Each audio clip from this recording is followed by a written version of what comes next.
Hello guys, magandang hapon po sa inyong lahat, magandang umaga, magandang gabi. It's already 10:35 umaga dito sa Pilipinas. At syempre hindi ko alam kung ano oras po diyan sa inyo.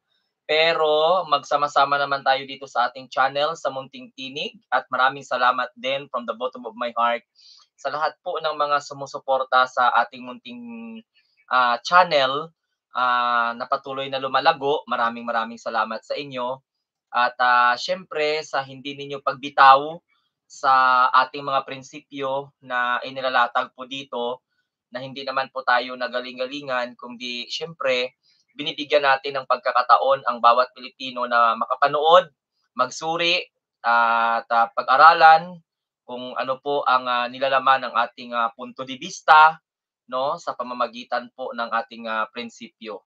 Kaya nakikipaglaban tayo para nang sa gano'n ay magkakaroon ng tinatawag na option, no, ang sambayanang Pilipino para makinig at pakinggan ang mga kuro-kuro politika. Pero bago pong lahat, ako'y humihingi sa inyo ng paumanhin kasi kagabi nag-live stream ako, bigla lang po ako nawala, no? Nawala po ang ilaw, nawala ang kuryente, so medyo matagal bumalik. Kaya hindi po ako nagpatuloy. So mga kalahating oras, may mga na lang yung ating live streaming kagabi. So nais kong batiin si Ma'am Lorena Silverio, of course, sa mga masugid natin ng mga taga-subaybay, Tropa Kels, si Teresa Viesca, si Ma'am Rebecca Lagmay. Oo, same time lang po sa Taipei. Ayan. I'm back, sabi po ni Tropa Kels. Magandang hapon po sa inyo. So, ka-share po ninyo. Actually, meron akong na-post na kung saan ay schedule ata ng rally, no, magkakaroon naman ng panawagan itong mga supporter ni Sara Duterte. Pero itong live streaming natin ay patungkol po ito kay Sara Duterte, na kung saan ay tahasan ko pong sinasabi ayon po sa aking mga narinig, mga nabalitaan, oo, mga napapakinggan, na si Sara Duterte o Dutere na lang yung sinabi ko dito, no? Ito daw po siya isang walang delikadesa, sigurista, manggagamit, nagpapagamit, double talker na BP ng ating bansa. So kung agree kayo diyan, eh di nasa sa inyo na po 'yan kung agree kayo sa sinasabi ko or sa sinasabi ng ating mga kababayan na si Sara Duterte daw po ay isang walang delikadesa. At hindi lang po ako ang nagsabi nito, even though yung political expert na si Sir Llamas, kung mayroon pa daw ounce of delikadesa itong si Sara Duterte, eh bumitaw na po ito bilang Department of Education Secretary kung may ounce of delikadesa. Pero kung wala, eh di hanggang sa mamatay siya diyan na BP, diyan siya sa Department of Education. Pero kung may delikadesa siya, bumitaw siya. Pero kung wala, eh di magkapito po siya, no? Tutal ang kanyang appointing officer ay hindi naman pinagkakatiwalaan ng kanyang kapatid, no?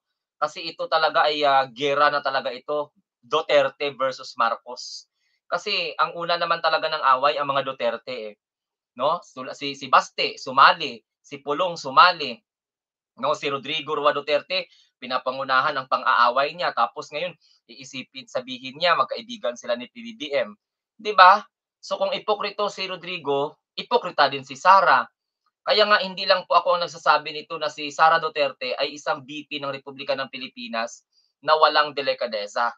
At saka sigurista kasi unang-una nag-attend siya sa alam niyo yung Davao Rally, yung sinasabi nilang prayer rally, yan po ay talagang foundation na hindi na talaga maganda, no, ang turing ni Sara Duterte sa administration.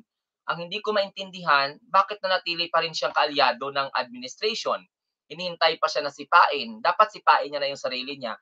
Don't you know that according to other political expert, ang nag-organize po ng rally sa Davao ay ang dating campaign manager ni Sara Duterte.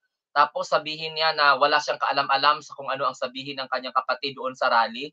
So mahirap paniwalaan na hindi po to sila magkakaugnay at hindi po to sila nagkakausap laban po sa administrasyon, laban po kay PBBM. Kaya ang dali-dali lang magsabi ni Baste na mag-resign si PBBM sa pagkapangulo. 'no? Kasi bobo nga, eh, bobo nga ang mayor ng Davao, 'no? So, ngayon ang punto de vista natin tutal nagkasa sila ng ano, eh, asa ka ba nakakita 2024 pa lang? Pagkatapos ngayon ang isinisigaw ng mga kaalyado ni Sara Duterte ay, yung kanilang, rally 'no? Magkakaroon sila ng, rally na naman diyan sa may, saan ba gaganapin yun na pinapadala nila yung mga tao, 'no? 'No, ito yung sigaw ng suporta para kay VP Sara. Bakit nanggagalaiti kayo ng suporta kay VP Sara? Sigaw, oh, gamitin niyo naman ang sambayan ng Pilipino. Naku, napakabobo. Sabi nila sigaw ng suporta para kay VP Sara, magkakaroon daw sila ng rally diyan sa may Liwasang Bonifacio sa Manila, 'no, na Inday Sara na. 'No, mag-ano daw, dala kayo ng baon, magdala kayo ng pagkain at saka ng water. Naku, Diyos ko, bilyon-bilyon ang budget ninyo, wala kayong ipapakain sa tao tapos magra-rally kayo, ang init-init, tanghaling tapat, 'no? Sa magsuot pa daw ng green na t-shirt at saka green na ribbon. Binabalahura ninyo ang, kulay ano, kulay, kulay ano, berde, 'di ba? So ito yung patunay na lumalabas ang tunay na baho ni Sara Duterte, na kung saan masasabi ko na habang abala ang pangulo at ang speaker, okay, sa pagtatrabaho, itong tambaluslos na Vice President na si Sara Duterte, abala naman sa pagpapabango ng dawtahi, 'no? Kaya nga masasabi ng iba nating mga kababayan na itong si Sara ay walang delikadesang BP ng bansa, 'no? Ito ba yung sinasabi niya na ayaw niya sa pamumulitika? Eh, anong tawag mo dito? Kung talagang hindi siya gahaman sa posisyon at wala siyang personal na ambisyon, dapat hindi siya magki-kick off. Ako advice ko lang naman 'to, 'di ba? Kung hindi siya tanga, dapat i-advise'an niya 'tong mga convenor na 'wag maggawa-gawa ng mga ganyang bagay. Hindi po nakakatulong sa political career niya, pero salamat na lang at naisipan ng mga bobo niya ng mga taga-suporta na kung saan 2024 pa lang nagkakaroon na sila ng mga ganitong klase. This is a political rally, 'di ba? Oh, hello, shout out po sa inyong lahat. Basahin ko yung mga komento niyo ha kasi kahapon di ko nabasa. Naglaho sa survey si Tambaluslos. Oo, maglalaho talaga 'yan. Babalik talaga 'yan sila sa kanilang mga pinanggalingan, 'no? Isipin niyo, sabi ni Tropa Kels, hinaharap na pala ako ng mga tangang DDA, hinahanap. O bakit hinahanap? Ano ba ang ano kayo, parang parang Tropa Kels, katulad ka din ni ano, katulad ka din ni Banat Bay na may banta daw sa kanyang buhay na dudukutin daw siya. Naku, pag-aaksayahan ba ng mga kriminal 'yan si Banat Bay? 'Di ba? Hello, Alival, good morning. Ano ba talaga ang agenda ni Imee? Eh, hindi ko alam, puwede nating tanungin. Ang agenda ni Imee magpakagaga, 'di ba? Siguro yung agenda ni Imee magpakatanga, kasi ginagawa naman siyang tanga ng mga supporter ng mga Duterte, eh. Kasi alam mo, masasabi natin na si Senator Imee nagiging tanga sa kanyang katalinuhan dahil unang-una akala niya may masusungkit siya na suporta sa mga Duterte. Hindi niya alam na tinatraidor siya ng mga supporter ng mga Duterte. Oo, kaibigan sila ng Duterte. Kaibigan sila ni Pulong, kaibigan sila ni Baste, kaibigan sila ni Sara, kaibigan sila ni Digong. Pero ang mga nakapaligid kay Sara, nakapaligid sa mag-amang Duterte na kung saan ayaw sa mga Marcos, hindi naiintindihan ng abnormal na senadora na ginagaga lang siya at ginagawang tanga. Yan ang katotohanan diyan. So please lang, 'wag niyong kalimutan na mag-like. Kung tatanungin niyo ako kung ano yung agenda, eh, gustong gawing tanga ni Senator Imee ang sarili niya. Siya very loyal sa mga Duterte. Ang tanong, ang sa mga supporter ng mga Duterte, ang mga supporter ng mga Duterte hindi nga nagbigay ng suporta sa mga Marcos. Yan ang katotohanan diyan, kasi ang nakapalibot sa pamilyang Duterte, anti-Marcos. 'Di ba? Oo, masasabi natin na tapat at, loyal ang pagiging magkaibigan nila ni Senator Imee, ni Sara Duterte, ni Pulong, ni Baste at saka ni Rodrigo, yung apat na Duterte na 'yan. Pero ang mga nakapalibot sa mga Duterte, mga kaalyado ng mga Duterte, sinusumpa ang mga Marcos. So ano makukuha ni Senator Imee diyan na suporta? Kaya nga masasabi nga tama yung sabi ng taong bayan na napaka-bobo o napakabobita si Senator Imee, kasi siya very honest siya sa pagkakaibigan sa mga Duterte. Samantala sa politika, Okay, ang nagdadala sa mga Duterte ang mga kaalyado niya. Ang kaalyado ng mga Duterte, majority, hindi po gusto si PBBM, hindi po gusto ang mga Marcos. Hindi lang si PBBM kundi the entire Marcos family. Sinusumpa nila ang mga Marcos. Yan ang mga taong nakakapalibot sa mga Duterte. Ang boba ni Senator Amy, akala niya makakuha siya ng suporta sa mga Duterte sa eleksyon. Hindi niya alam na traidor ang mga tao na sa kapalibot kay Duterte. Wala siyang makukuha. Hindi nga nila sinuportahan si PBBM. Diyos ko, Patawara Santissima. Kaya dapat maagang mamulat si Senator Amy diyan.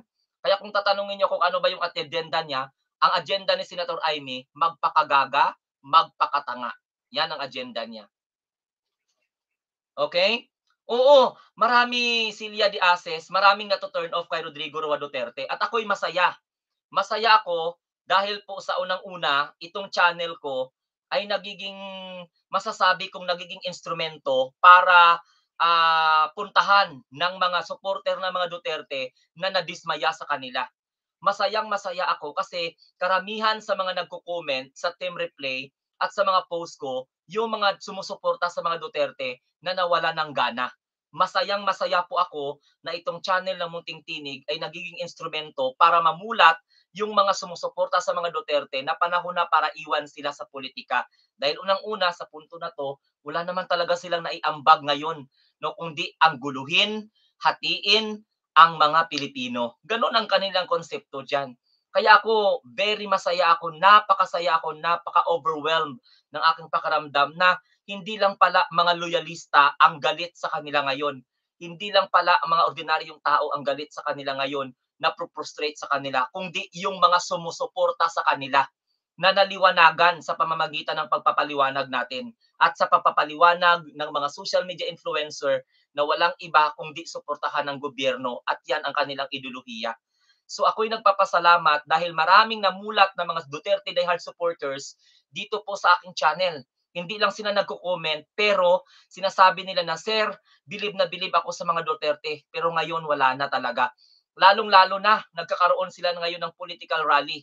Imagine, yun ang gagawin ng mga gustong may personal vested interest. Kasi kung si Sara Duterte hindi na mamangka sa dalawang ilog sa politika, hindi siya tambaluslos, hindi siya oportunista, hindi siya sigurista, hindi niya susuportahan yung mga ganito kasi nakakasira to sa relasyon niya sa ating mahal na Pangulo. Pero despite of trust and confidence na binibigay sa kanya ni PBBM, sinusuportahan pa rin niya yung ganitong klase mga movement kasi uhaw sila sa suporta ng sambayanang Pilipino. Asa ka nakakita, you are being voted by 32 million pagkatapos gagamitin ng mga oportunistang supporter mo ang pangalan mo tapos hindi mo naiintindihan.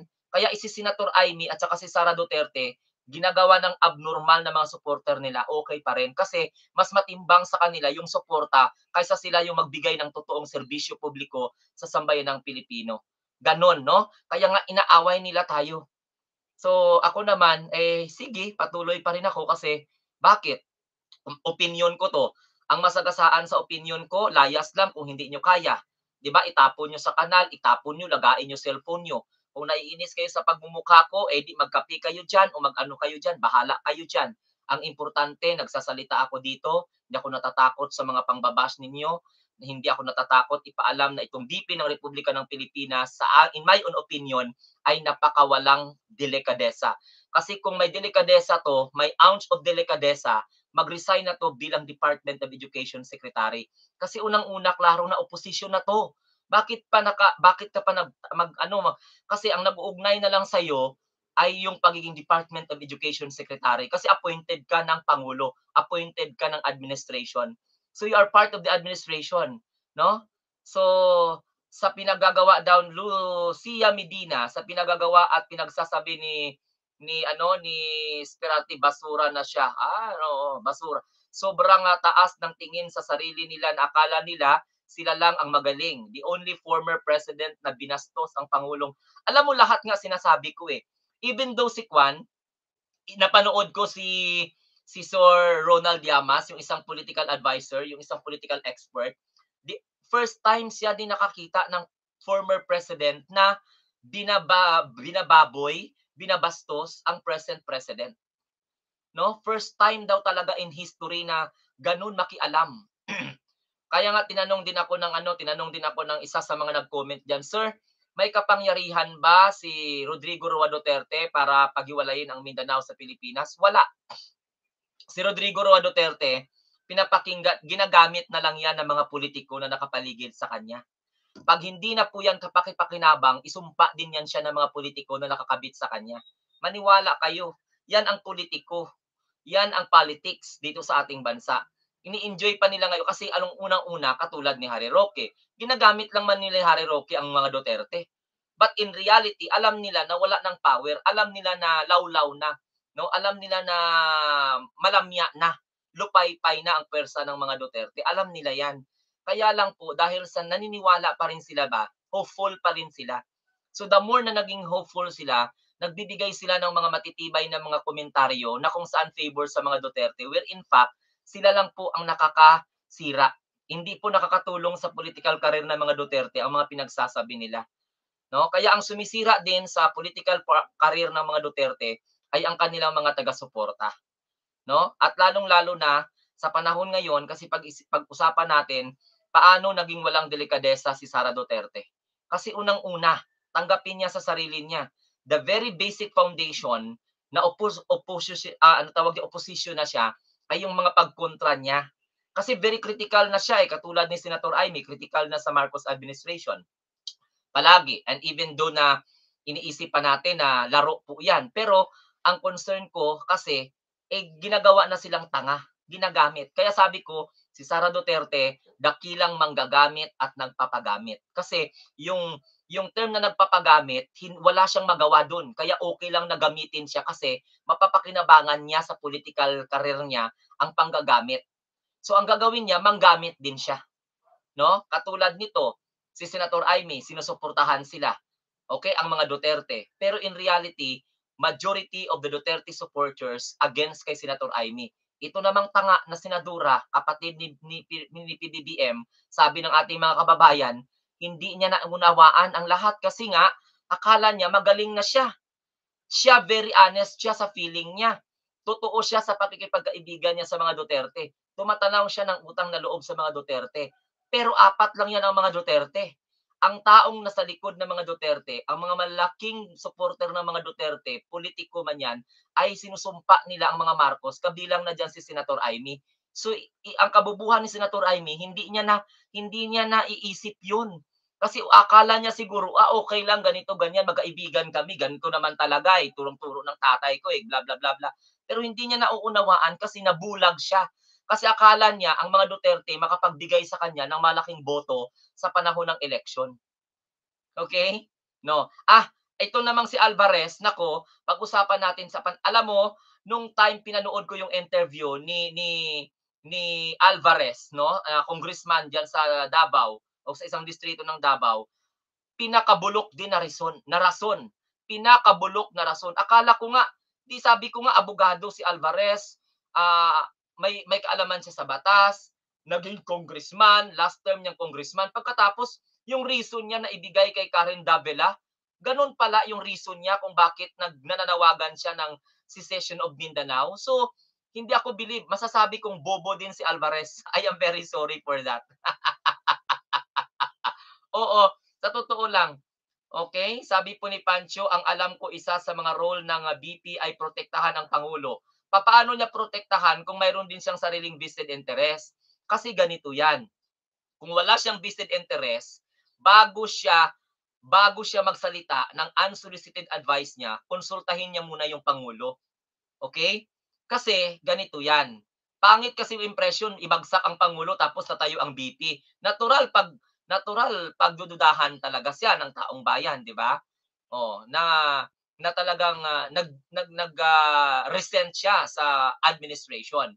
So, paano protektahan ni Sara Duterte kung pressure siya sa mga taga-suporta niya na ayaw sa mga Marcos, di ba?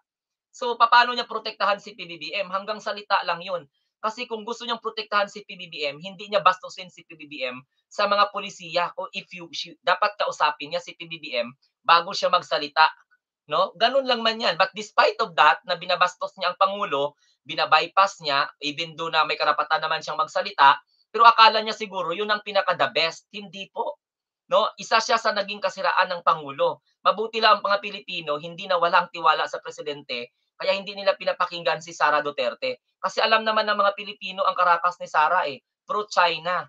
'Di ba? Kaya nag-aalboruto ang sambayan ng Pilipino dahil sa unang-una, wala siyang paninindigan katulad ng kanyang ama sa issue ng West Philippine Sea, sa territorial dispute na kung saan klarong-klaro po na even though international community support our claim diyan sa West Philippine Sea, na hindi po giyera ang solusyon kundi ipaalam sa international community that we have the rights, no, to assert diyan po sa may West Philippine Sea in the name of freedom of navigation. 'Di ba? So, Sir Glenn, payag ano tawag dito, sabi ni Laumi, Glenn, payag ka lang sa resolution number 10 sa Congress Initiative, sa ICC, sa Peace Talks, sa foreign policy. Ngayon, 'yun ang gusto nyo. Anong ibig sabihin nun?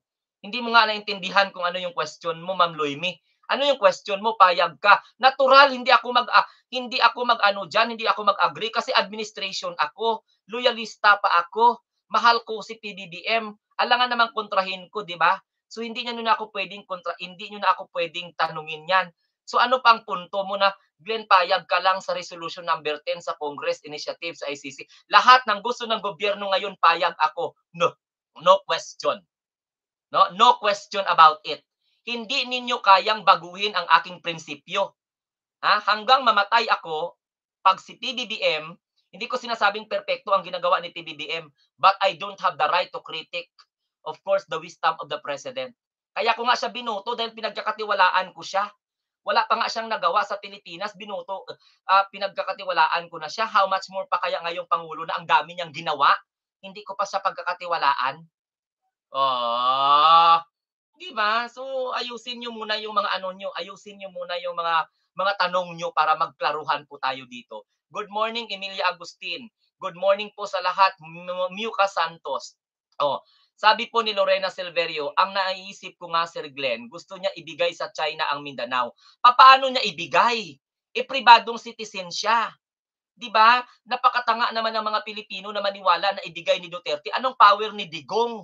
Ni basura ay naku Diyos ko, di puwedeng ordinaryong tao siya, papaano niya ibigay? O 'di ba? Kasuhan siya ng gobyerno, anong karapatan niya? Ibigay niya yung kanyang lupa diyan para patayuan ng playground ng China o kung ng ano diyan. Ano, ibigay niya yung Mindanao. Anong karapatan ni Digong na ibigay ang Mindanao?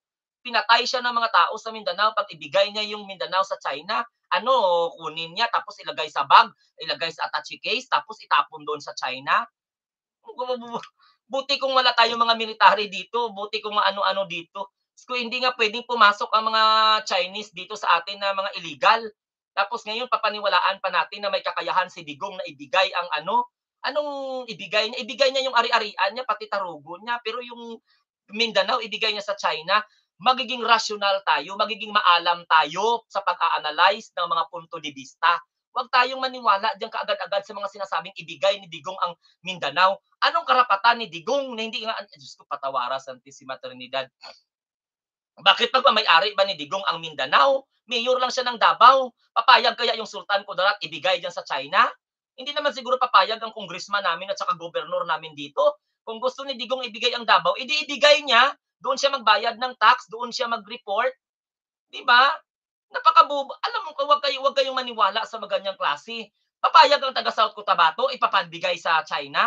Papaano? Pupuntahan ng mga army ng China dito? Ang mayor ng China, ganito, ganito? Ang mga opisyal ng China, mamuno dito sa Mindanao? Dapat lawakan natin yung prinsipyo natin kapag maglaban tayo. Imagine, 200 na tayo, 97 pa lang yung nag-like. Ewan ko kung ano ang nangyari. 200 nang yung mga nanonood, tapos 97 yan ang mag-like para nawala naman tayo ng gana nito. Private citizen si Digong. Kaya wag niyong ikondisyon, matulog kayo ng maaga,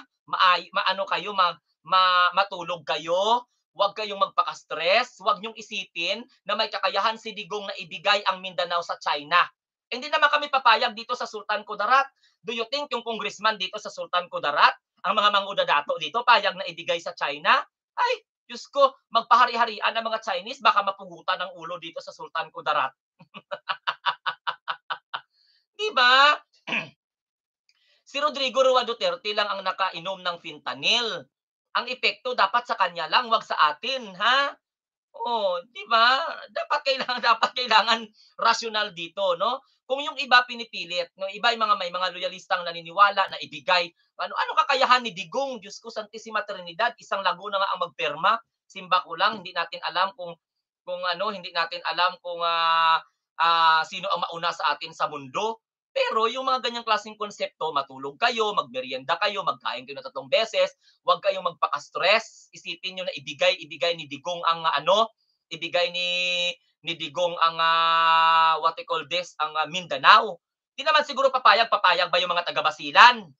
Oh, manahanan ba yung mga Chinese diyan sa Basilan, sa Tawi-Tawi, sa Hulo? Kundi sila maputulan ng mga ulo ko, maghari-harian sila diyan.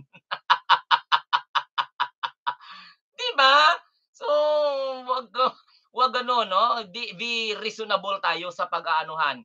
Pag-usapan natin dito yung mga katangahan ng mga naniniwala sa mga Duterte na inuuto na lang sila.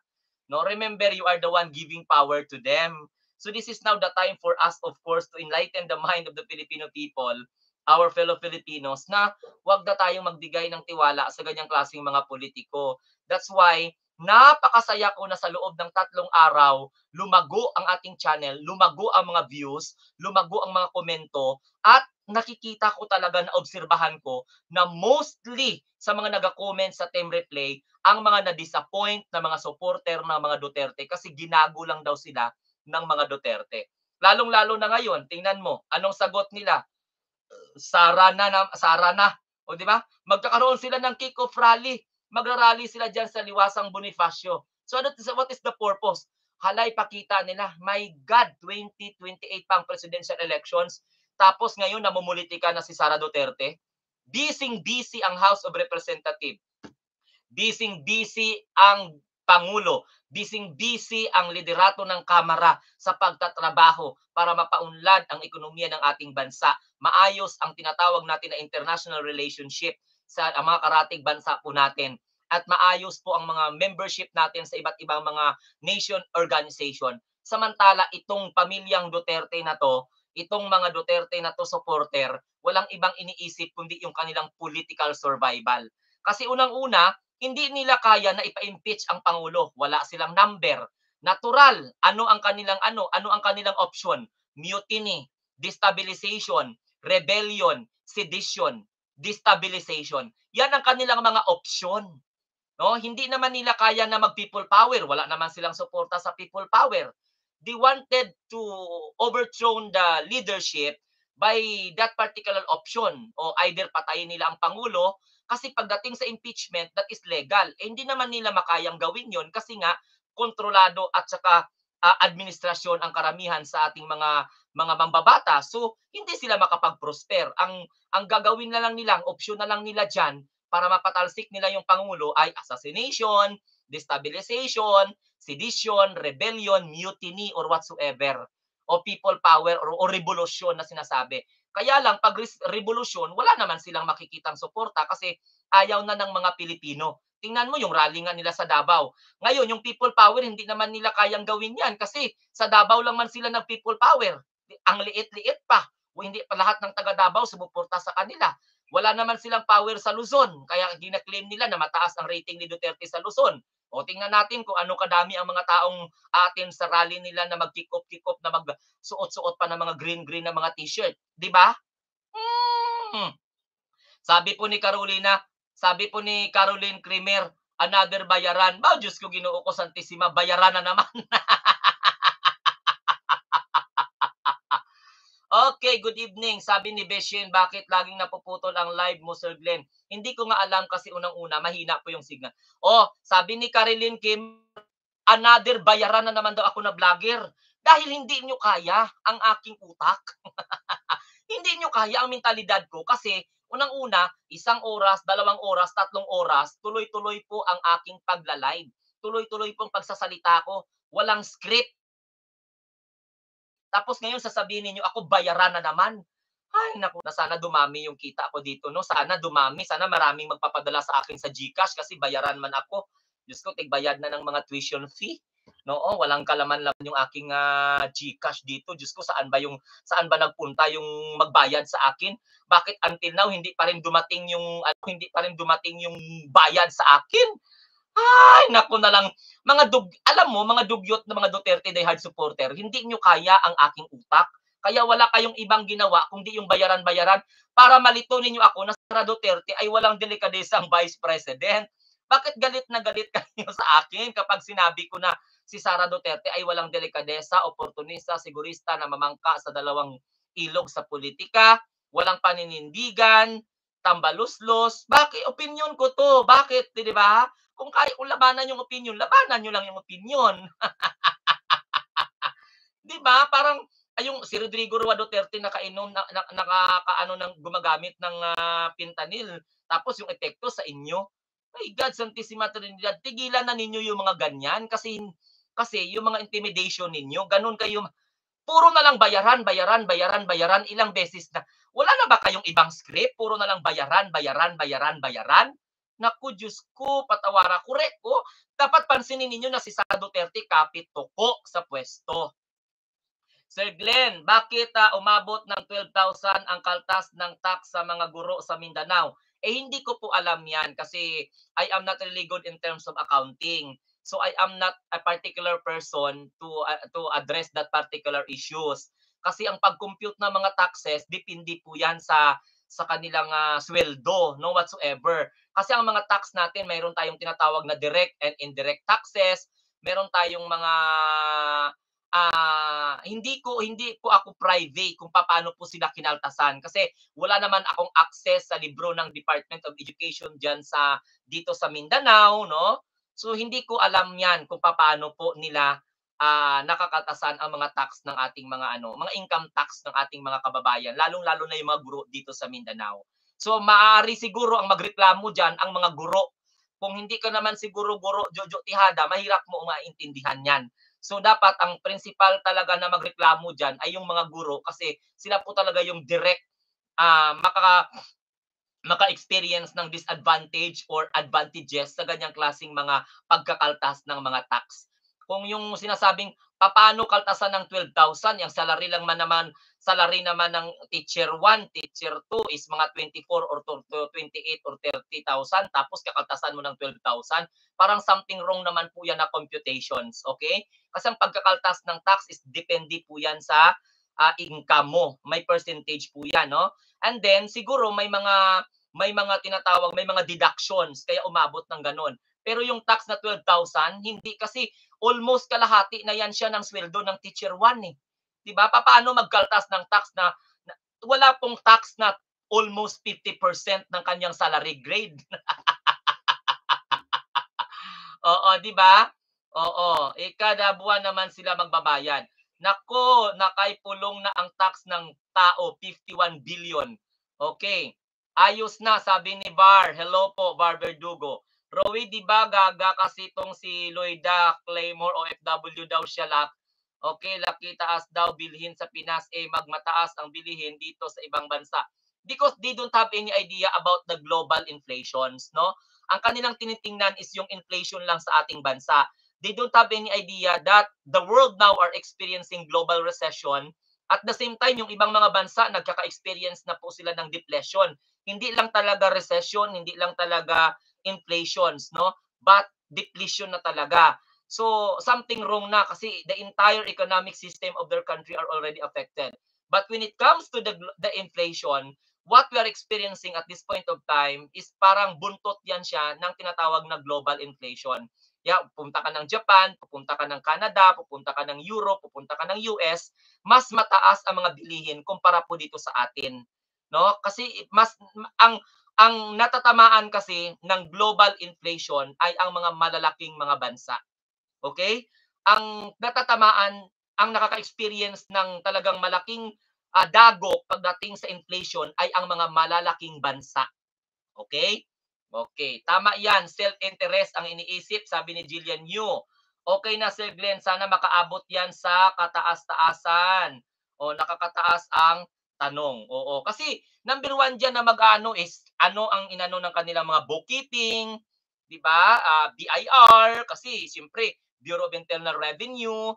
Hindi naman pareho lang yan, yung teacher sa Mindanao, teacher sa Visayas, teacher sa Luzon, pareho lang yan ang pag-apply ng tax. Okay?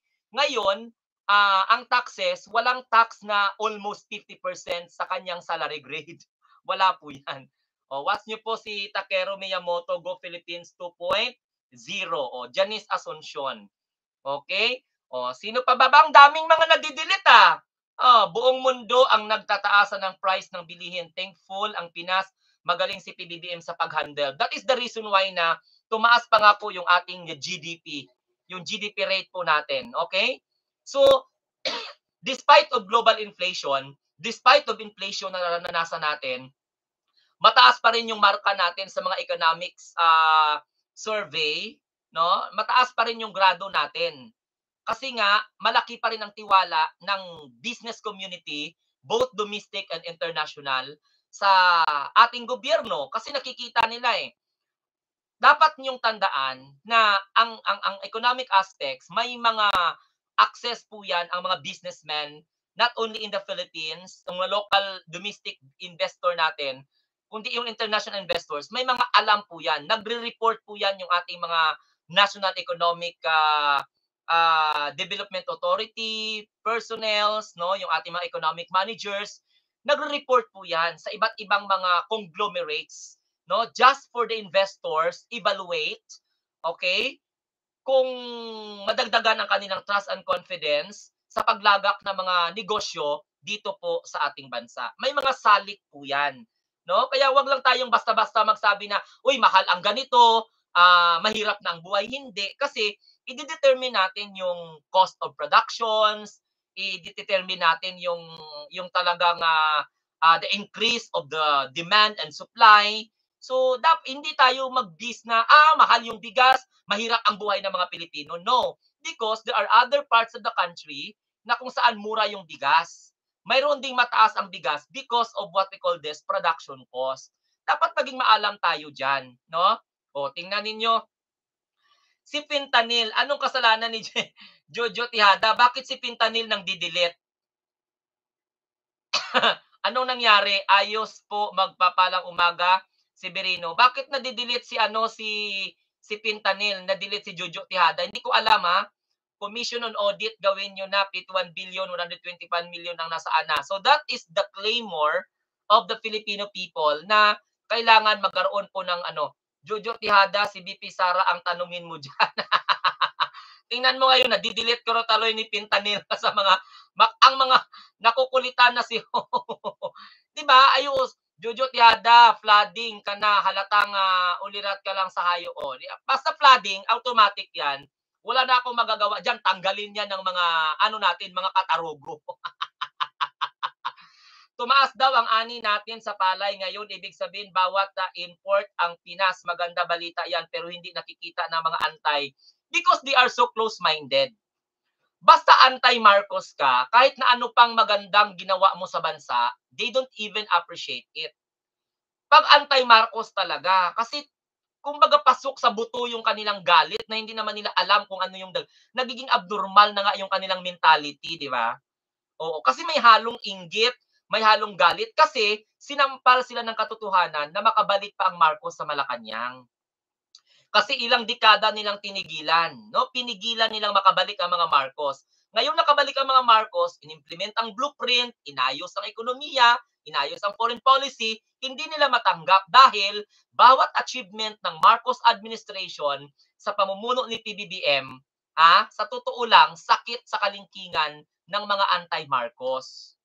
Naintindihan nyo? At ito mga anti-Marcos na ito ngayon, ito yung mga sumuporta sa administrasyon ni PBBM na mga traidor na, mga hudas na, mga duplikara, mga double talk na, may personal interest na, lalong-lalo na yung VP ng Republika ng Pilipinas na walang delikadesa. Iisipin pa niya ang kanyang political survival kaysa sa tuparin niya ang kanyang pangako sa taong bayan at utos na protektahan si PBBM. Diba? Pero sinusuportahan pa niya yung kapatid niya na wala sa hulog, na mukhang bangag kapag makapagpa-resign sa Pangulo. Akala mo may nagawa sa Pilipinas, ultimong mayor lang naman ng Davao. Di ba? Wala namang pagpipilian ang mga taga Davao. Ewan ko nga sa mga taga Davao, hindi man mga bobo ang mga taga Davao, bakit patuloy pa rin naniniwala sa mga Duterte? Oh. Si Glenn Chong, attorney, no case pulpol. O si attorney Glenn Chong, iba na naman po yan ang kanyang ano, iba naman po yan ang kanyang sentimiento, no? Discontented na yan. Mas maigi sa kalooban ang sumuporta kaysa kainin ng inggit ng panahon, sabi ni Patriotic. Oh, support na lang sana sa Marcos administration, sabi ni Jod, mahalin at igalang, wag yung feeling ni Digong. Alam mo, ganito yan. Maniwala kayo. Sinungaling na si Rodrigo Roa Duterte. Walang delikadesa pa yung anak niya. Mukhang bangag pa yung anak niya. Di ba, mga taga Cebu, magandang tanghali sa inyong lahat. Di ba? So, nababalot sila ng inggit. Pag tinanong mo nga sila kung bakit galit sa Marcos, di naman alam ang sagot nila. Because, alam mo, sa totoo lang, hindi nila alam kasi mga bobo nga. Ang ano nilang, tama yung sinabi ni PBBM na bawat asong madaanan, wag mag-give up, wag magpondo, dire-diretso. Okay? Marami kasi napadala sa hype ng dating admin, kaya ayun, nagsisi daw sila ni Marco, sabi ni Chex Tinien. Okay, shout out sa inyong lahat. Uy, maraming Tuda Analisa, Rowie Pintanil, okay? Habang may cellphone ka at internet connection, hindi hirap ang buhay mo, sabi ni Rowie. Nagpa-flood na Sir Glenn, paulit-ulit. Yan, yung mga nagpa-flood na pangit yon ha. Marunong. Good morning, Kapitan Dong. Yan. Sa mga nag-flag, isang beses lang, pwede na kayong mag-comment. Pwede kayong mag-comment ng 10 beses, pero iba-iba ang comment. Pero kung 2, 3, pare-pareho, sipain kayo ng mga katarogo natin dyan, no? Huwag kayong wag magpa-flooding. Sa almost 400 na mga nanonood, 164 pala yung like. Ano yung ginagawa ninyo? Ha? Ngayon ito. Anong mapapala ninyo sa rally ni Sara Duterte? Oy, sa mga gustong mag-attend sa rally ni Sara Duterte, isipin niyo mga anak ninyo, no? Isipin niyo pamilya niyo, isipin niyo kainit-init, no? Isipin niyo mapapahiya lang kayo. Kasi ito ay political rally to. Wala ito silang tinatawag na mga konkretong kumbaga benepisyo sa taong bayan. Ano bang benepisyo? Kayo pa magdala ng pagkain, magdala ng tubig, bibili pa kayo ng green na t-shirt para makapag-green kayo. Ginagamit lang kayo ngayon ng kampo ni Sara Duterte. Pagkatapos, atin-atin kayo dyan. Sigaw ng suporta para kay BP Sara. Bakit kailangan yung sumigaw ng suporta? Bakit hindi nyo kayang sumigaw ng suporta sa administration? Si Sara Duterte, suportahan nyo si Sara na binabalahura ang gobyerno? Saan kayo anong klaseng pag-iisip ng ganon? Diyos ko, patawara Santissima Trinidad. Pinapahiya ng tatay niya ang gobyerno, pinaparesign niya ang appointing officer. Tapos ngayon, sa bagay, desisyon nyo man yan, bahala kayo. Total, mga bangagmang kayo. Ngayon, alas 3, February 3, 2024 daw. Meron daw silang rally, Inday Sara na. Magdala daw ng tubig at saka ng food. Sigaw ng Inday Sara na. Sabi ni Sara, ayaw niya sa pamumulitika. Bakit namumulitika? Bakit pinapayagan niya to? Kasi nga, manggagamit. Ginagamit siya ng convener ng ganitong klaseng rally. Ginagamit din niya itong mga nagrarally. Tulad niyan, sabi ninyo, administration pa si Sara. Hindi lang mag-resign si Sara sa DepEd. Pero ang katotohanan dyan, ang convener ata ng rally nila sa Davao ay yung dati niyang campaign manager, si Ibasco. Imagine, tapos sasabihin ninyo, hindi sila nag-uusap ni Baste, hindi sila nag-uusap ng kanyang ama, bla bla bla bla bla bla. Naniwala kayo na wala siyang alam dyan sa rally sa Davao? Tapos nag-attend pa siya sa rally sa Luneta? Tingnan mo kung gaano ka-opportunista si Sara. Basta't ako, BBM lang ay maayos na ang bansa, sabi ni Lelio Mansion. Yan ang isip ng Pintanil. Sabi ni Patriotic, totoo Glenn, Sir Glenn, ang binanggit mo sa sinabi ni PBBM. Kung lahat ng kahol ng aso, along our way, papansinin natin, hindi natin mararating ang patutungan natin. Correct! That is correct! Kasi pag dumaan ka, tapos mayroong mga nagtatahol na aso, pansinin mo yung mga aso na yan, ay wala. Diba? So ang gagawin, dire-diretso. Kasi hindi tayo makakarating sa paroroonan natin. Ito ngayon, ang daming aso. Ang iba, mga abogado pa na naging abogago. Ay, maisog ko no ang nawala. Diyos ko, patawara Santissima, maisog. ang maisog ay hindi po binabalandra ang tapang. Maisog is Ilonggo terminology yan. Ilonggo dialect, maisog, matapang, brave. Oh, yan ang ibig sabihin ng maisog. Rally ng mga maisog. Ang maisog, hindi po nagbabalandra ng tapang niya. Hindi po nagbebenta ng tapang niya. Ang maisog, tahimik lang. Nagmamasid ang maisog. Hindi po irrational. Rationalistic ang maisog. O, dyan sa rally nila, maisog kayo nagpuputang ina si Digong maisog. Hindi po maisog yun. Kaduwagan po yan. Nilalabanan nila ang kanilang sariling prinsipyo, ang kanilang sariling dignidad. Nilalabanan nila ang kanilang sariling idealism, political idealism. Hindi po maisog yun. Rally po ng katangahan yun at kabubuhan at paglilinlang sa sambayan ng Pilipino. Dahil wala silang ibang ginawa kundi yung balahurain, bastusin ang gobyerno, lalong-lalo na ang ating mahal na Pangulo. Tapos sabihin ni Digong, matapos ng pagbintangang adik, matapos ng pagbintangang nasa listahan ng PDEA, matapos niyang pagbintangan na nakadroga ang ating mahal na Pangulo, nakapagparehab, sabihin niyang magkaibigan sila ng ating Pangulo?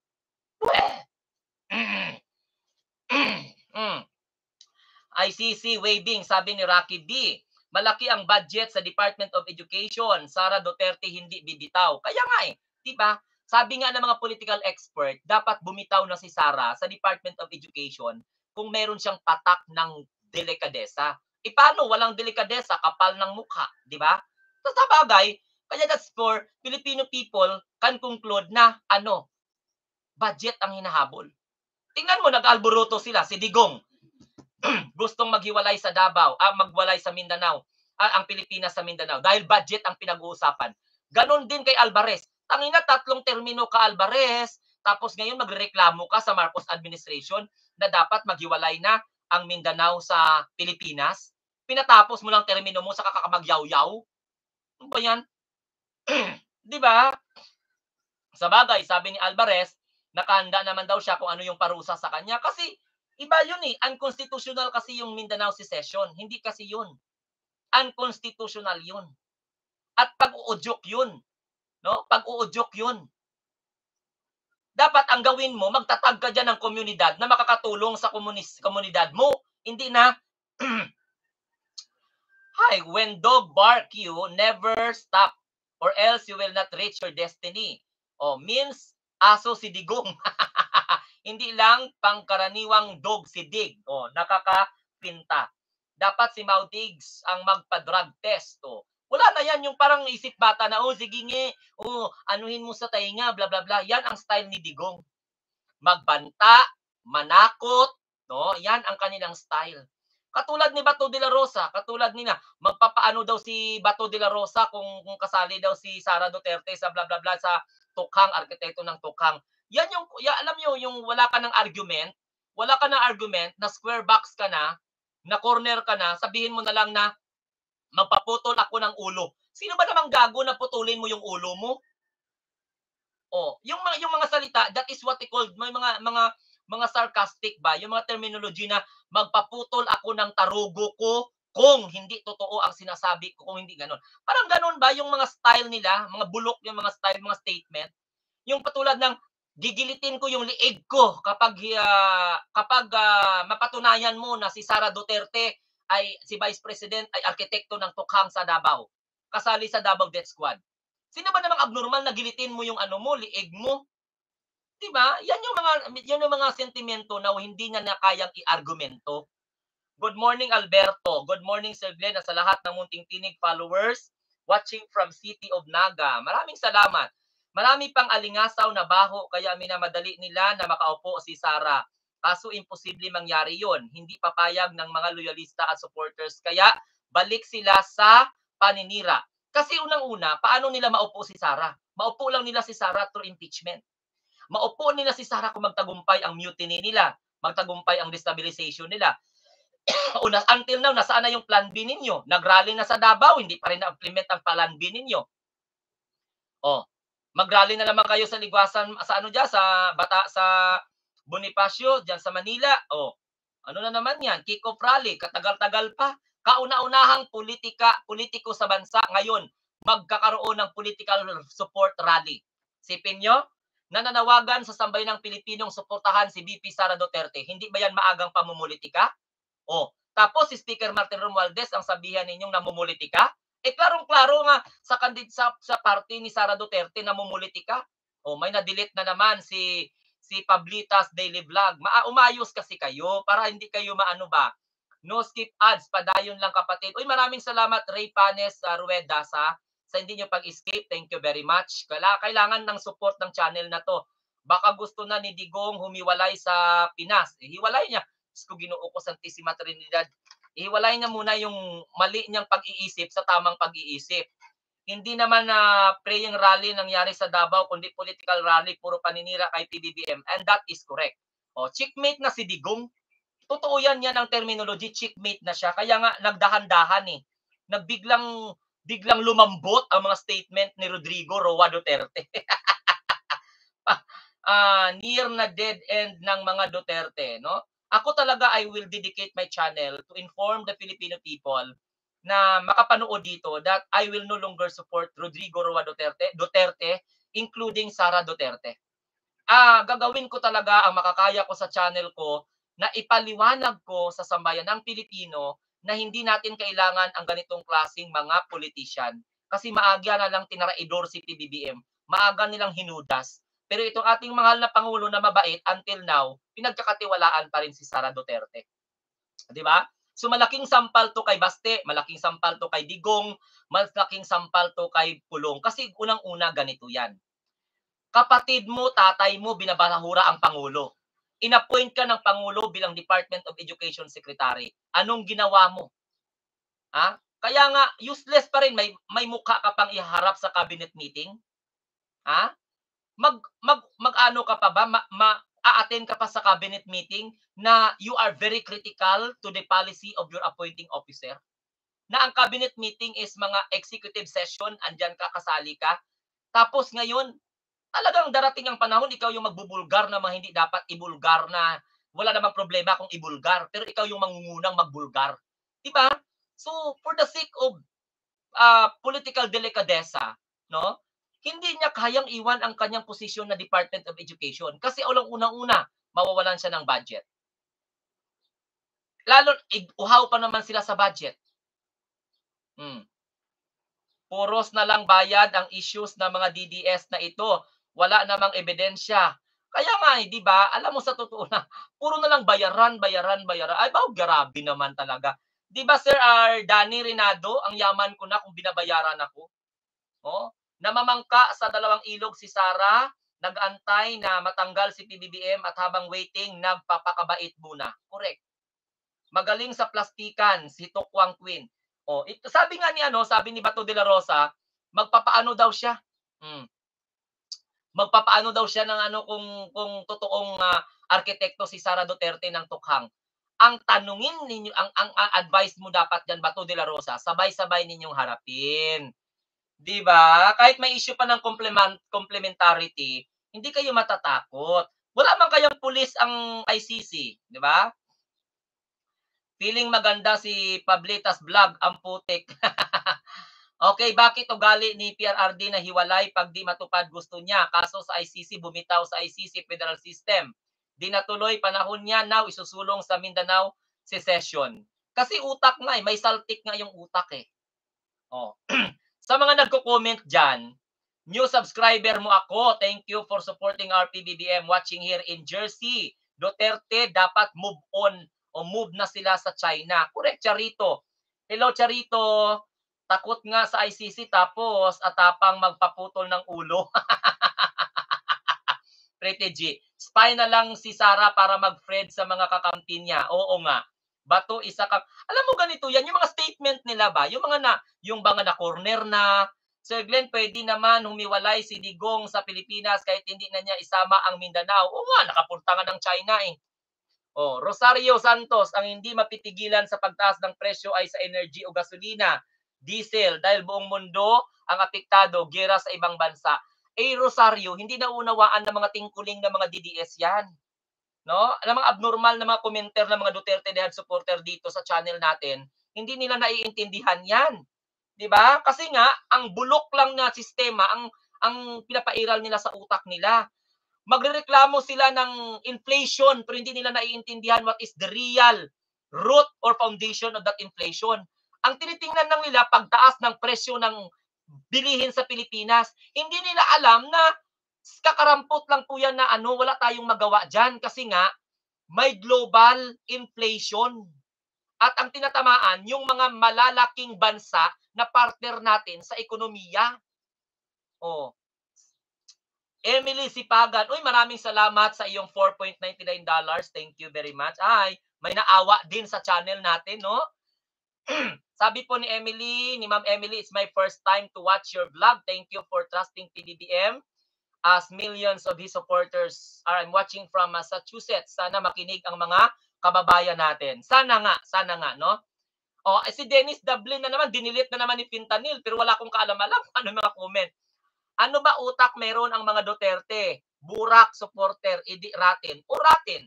Tapos kakapal na mukha nila na tawag nito, na magsabing Congress is the rotten institution of the country. Na until now, hanggang salita lang naman. Digong, kung rotten institution ang Congress, anong ginawa mo? Ikaw naman pala ang alam na may pinakabulok ang na ahensya ng gobyerno ang Congress, tapos nanahimik ka?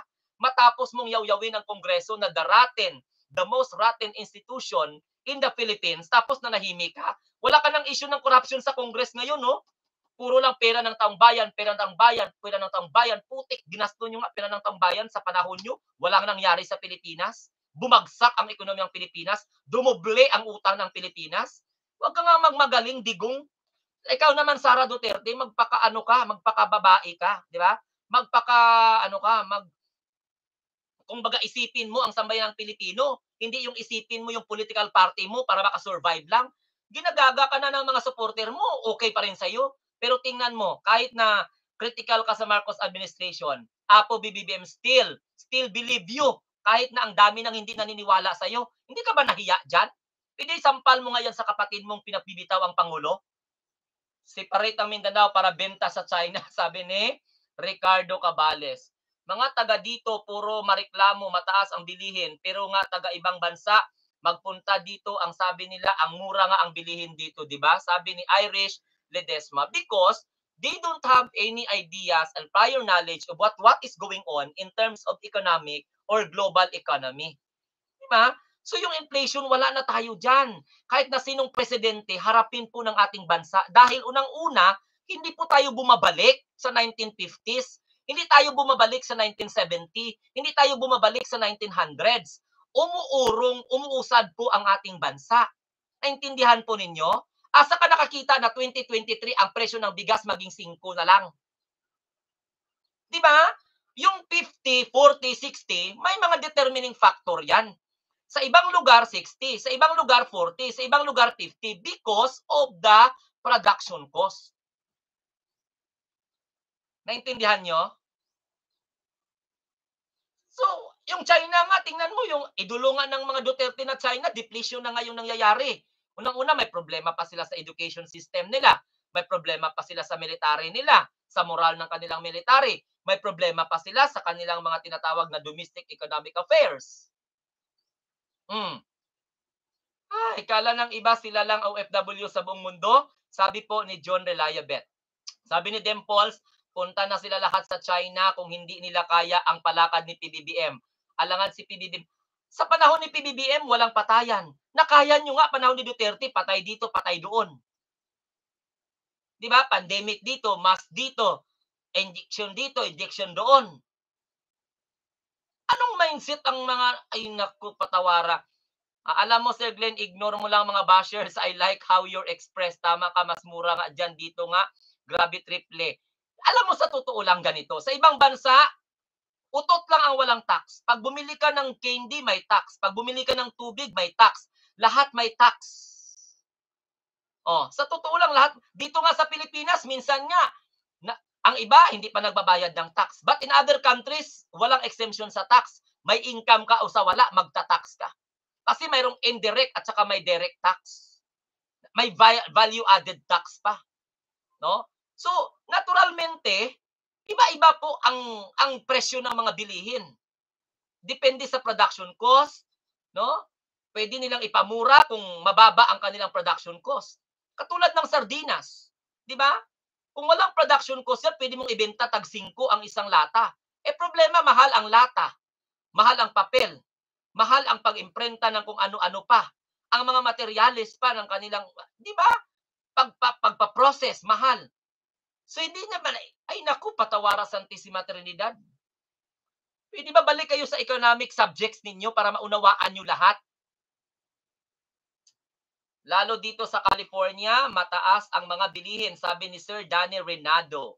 Yes, grabe dito sa US. O, tingnan niyo sa Canada, may tax din, sabi ni Rock and Ginger.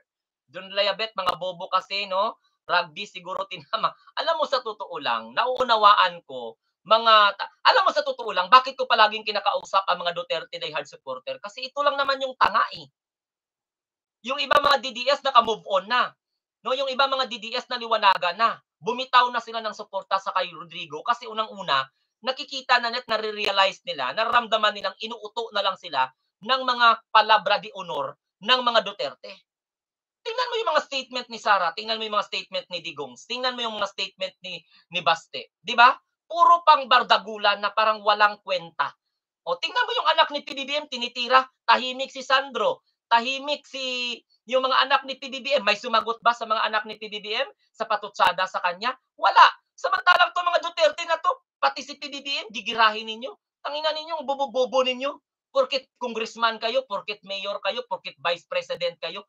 Tingnan yung mga anak ni PBBM, hindi po nakikisaw-saw yan. Samantalang si Congressman Sandro Marcos, congressman yan. Oh, pero ngayon, sino yung nag-aalburuto? Kayo na mga magpamilya. Ay, naku, Diyos ko, Santissima Trinidad. Tapos, susuportahan pa natin? Manghingi pa kayo ng suporta? Wala. 10.7 subscribers at pataas pa. Congrats, sir. Oy, maraming salamat, Alibal, no, sa iyong pag-congrats. Mahal po lahat ng bilihin sa buong mundo. Maganda lang po sa bansa dahil ang electricity, water, and gas hindi po privatized at control ng kanilang gobyerno. Sabi ni Ma'am Amelita Iwase. That is the reason why na ang Marcos administration, makinig, hindi to kaya ni Sara Duterte. No? Walang programa si Sara Duterte na private-public partnership program. Hindi to naisip ni Sara. Kaya paano yung pagkakatiwala ang bansa sa isang Duterte na aango-ango nga yung kanyang ama? 'Di ba? O na okay, ganito 'yan. Sa Marcos administration, pinagtutuunan ngayon ang electrifications, kaya nga may mga solar, kasi ito yung proyekto nung panahon ng tatay niya na tinanggal nung pumalit ang Aquino administration. Kaya nga mura ang mga electricity noon kasi unang-una, may control ang gobyerno. May shares ang gobyerno, gobyerno ang nagpapalakad, lalong-lalo na sa electricity at saka sa water services. Ito dapat yung mga negosyo na hawakan ng gobyerno. Pero hindi naman pwede na i-monopoly ng gobyerno. Okay? Hindi naman pwedeng i-monopoly. Kaya nga sabi ng gobyerno, magkaroon tayo ng tinatawag na private-public partnership program. Maghanap ng investor na kung saan pwedeng makipag-partner sa gobyerno para maayos ang elektrisidad. Dahan-dahan at hindi po ito matatapos sa loob ng 6 na taon lang. Maaring masimulan to ng Marcos administration, ipatuloy to sustainability ng susunod na administration. No? Itong blueprint na to, no? Nakita niyo yung punto? Kung mataas man ang kuryente natin dahil bunga to ng panahon na kung saan nawala ng kontrol ang gobyerno ng Pilipinas sa negosyo sa kuryente at saka sa tubig. Ha? So ngayon, kapag maayos na, kaya nga ginagawa ng paraan ng gobyerno na ito na magkaroon ng partnership, private-public partnership program. Naisip ni PBBM, hindi naisip ni Sara yan.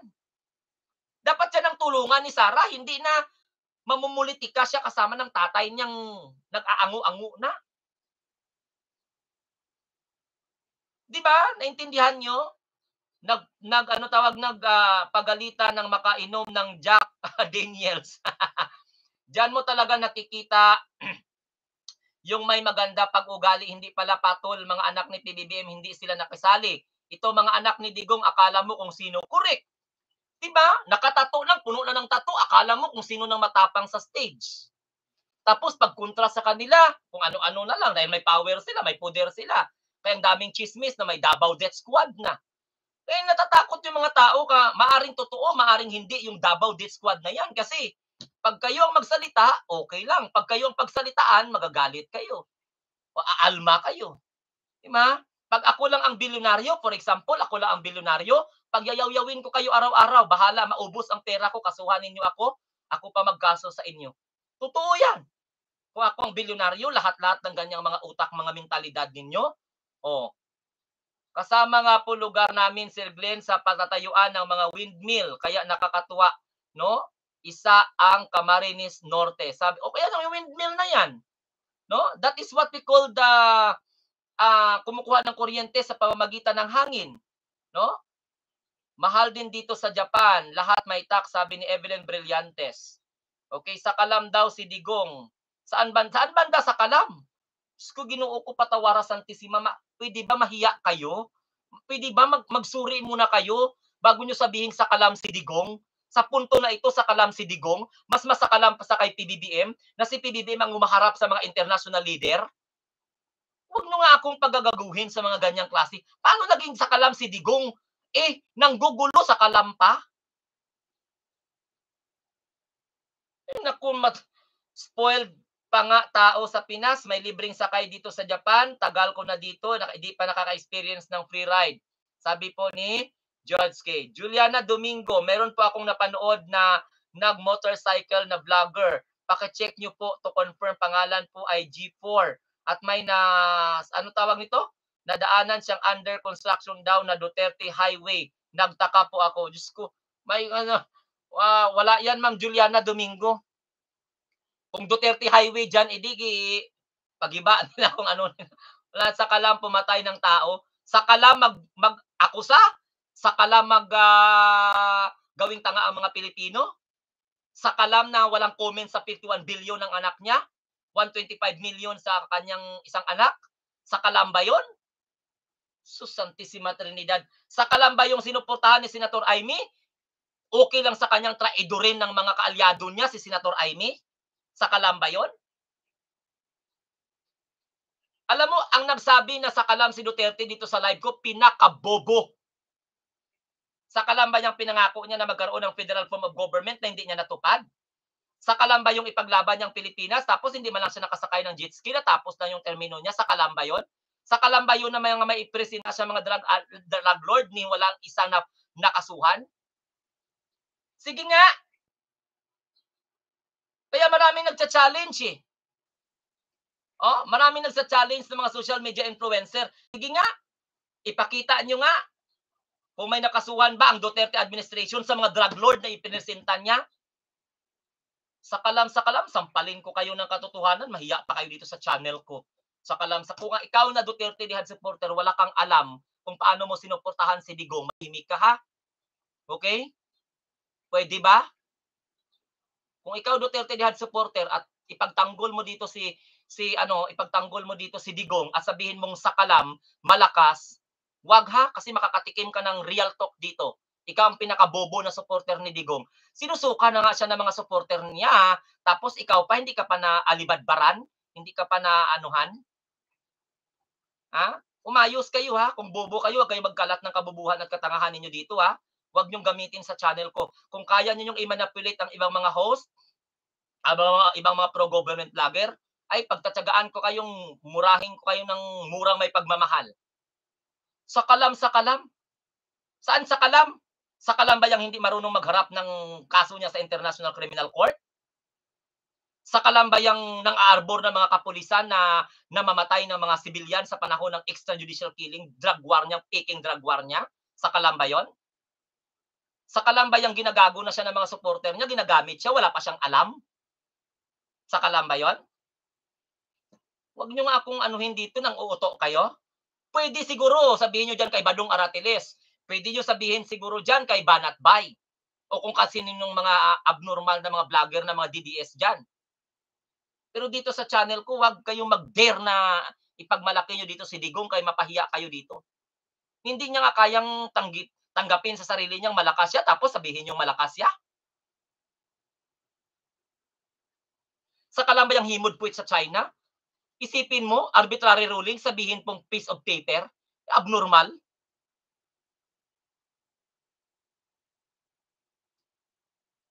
Kayo, kung sumasamba kayo sa puon ninyo, wag sa amin dito ha, sa channel. Malakas siguro mag-fentanyl. Ang totoo, coward si Digong. Dinadaan lang sa pagmumura-mura pero sa totoo lang, bahag ang buntot, hindi maharap ang ICC. Correct. Sa kalambayang nalaman niya nakasuhan siya sa International Criminal Court, nagrereklamo pa lang tapos umalis na kaagad sa kalambayan. Walang buntot, walang anong bahag ang buntot diyan. Duwag 'yun. Kasi ang sakalam na presidente, naniniwala ka sa polisiya mo, no matter what might happen, patayin ka man, katulad ni Saddam Hussein. Ha? Ang totoong matapang na leader si Saddam Hussein. Kasi bibitayin na lang siya. Hindi talaga siya napatinag sa kanyang prinsipyo na mahal niya ang mga taga-Iraq. Yan ang totoong sakalam. Oh, kung napanood ninyo, ang totoong sakalam si Gaddafi. Ng Libya. Ginigira na ng Amerika, hindi pa rin sumuko. Yun ang totoong sakalam.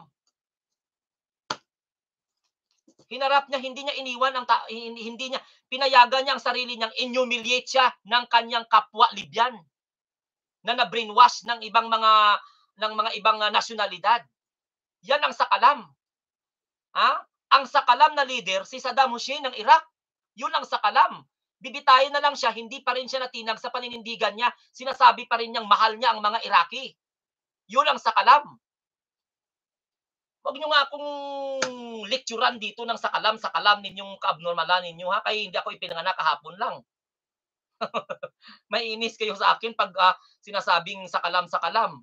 Kasi dito sa ito maaaring anuhin ako dito, i-criticize ako dito. Bakit kampihan ko si one of my, you know what, sa totoo lang, one of my idol na leader, si Gaddafi and si Saddam Hussein. Now you cannot question why. I idolize them. Because believe ako sa prinsipyo nila. Pero kahit na sinong gobyerno, mayroong magtatraidor talaga. Mayroong magtatraidor at tatraidorin talaga. Wag niyo akong anuhin dito sa mga sakalam ninyo. Yung tapang ni Digong wala sa tapang ng presidente ng Iraq.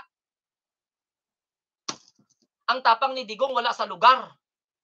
Kasi kung may tapang si Digong, kahit girahin ng China, ipaglaban niya ang Pilipinas. Hindi siya matatakot. Hindi niya sabihing maliit lang tayo na bansa. Huwag niyo nga akong pag-anuhan dito kasi hindi ako nandito sa social media para magpasikat. Hindi ko ginagamit yung ganito ko sa social media para magpasikat. Ito ang ginagamit ko. I am very willing to be criticized my own political principle as long as I am here in my channel. Ngayon, kung sabihan niyo sa akin, lecturean niyo sa akin, anong alam niyo sa malakas? Huwag niyo nga akong anuhin. Ngayon nakita niyo, narinig ninyo ang totoong matapang na leader ng bansa. Masasabi ko mas matapang si PBBM. Alam niyo kung bakit? Hindi natakot si PBBM ipaalam sa international community na may karapatan tayo diyan sa disputed area sa West Philippine Sea. Kahit ang ginamit is disputed. Anyone can claim. Pero ang pagkiklaim natin doon hindi na para ariin natin, kundi para ipaalam natin na suportahan natin ang claim ng Amerika na freedom of navigation so that everybody happy. Against sa expansionism na principle ng China sa pagkiklaim dyan at sa kapagpagawa ng artificial island sa West Philippine Sea or mga infrastructure dyan sa West Philippine Sea. Huwag nyo nga akong lecturean ng peke na tapang ni Digong yan. Sarili niya lang ang iniisip niya. Siya makakain siya ng 3 beses sa isang araw, tapos pinagtatanggol ninyong kabulastugan niya.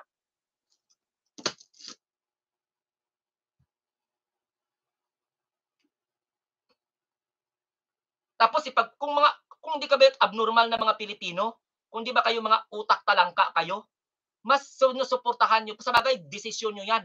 Pero ipagpalit ninyo ang pangbabastos ni Rodrigo Roa Duterte kay PBBM na si PBBM halos humaharap sa mga investor, humaharap sa mga leader para mapaayos lang ang imahe ng ating bansa dahil million of Filipinos roaming around the world.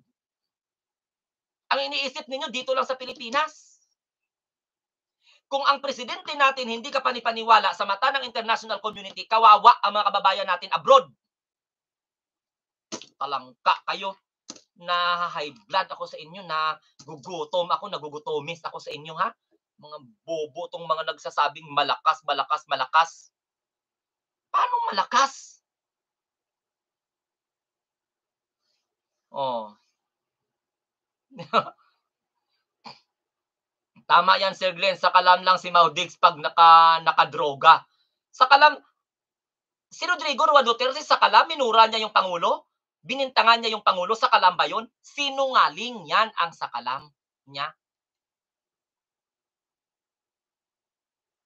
Diba? Jo Tihada, wag magpa ano ha, Jo Tihada ha. Wag magpa ano kasi i-block kita pag ano, ayusin ng ano, ayaw ko ng baluktot na prinsipyo dito sa channel ko, okay? Pag magkalat kayo ng katoksikan dito, umayos, umayos, umayos, ha? Umayos. Kasi pag kayo gina-block lang, ginaano lang kayo diyan, gina-hide. Pag umorder ako ngayon na isipain ko kayo diyan, wala akong pakialam sa iyo. Umayos muna, ha? Bago mag-comment at makipag-away diyan sa mga Taliban diyan sa comment section, mag-reflect muna. Okay? Magpahinga muna ng 24 oras at bumalik ka na naman bukas para magmuni-muni ka muna. Okay? Oh. Saka lang ba yung takot sa International Criminal Court? Nagkalat ng tae, Marcos administration ang gusto nilang ipalinisin. Tapos mag-appeal-appeal. Umaasa man pala kayo sa desisyon ng Pangulo tapos murahin ninyo ang Pangulo. Alam mo, ganito yan. Katulad ng ibang nagsasabi, katulad ni Vic Rodriguez. Oh, katulad ni Vic Rodriguez. Oh, Vic Rodriguez, makinig ka. Oh. Nakikinig ka na. Vic Rodriguez. Ha? Kung ang katangahan mo at kabubuhan mo, wag mong idamay ang Pilipino. Kung gusto mo mag-step in, step up si PBBM, para ano? Gusto mo makialam si PBBM sa issue na gusto niyong pakikialaman? Anong tingin mo kay PBBM, bobo? Anong tingin niyo kay PBBM, abnormal? Gusto ninyo makialam si PBBM, kalabanin si Speaker Martin Romualdez. Pag kinalaban ni PBBM si Speaker Martin Romualdez, layasan ninyo ang presidente? Yan ang mga style ninyo, divide and conquer. Kasi gusto ni Vic Rodriguez na ano, na mag-step in daw, mag-step up daw si PBBM. Makialam na daw si PBBM. Sinong pakialaman ni PBBM? Hindi pa nga nakikialam si PBBM, sinasabi nyo ng diktador. How much more pa kaya kayo kung pakialaman ni PBBM lahat ng ahensya ng gobyerno?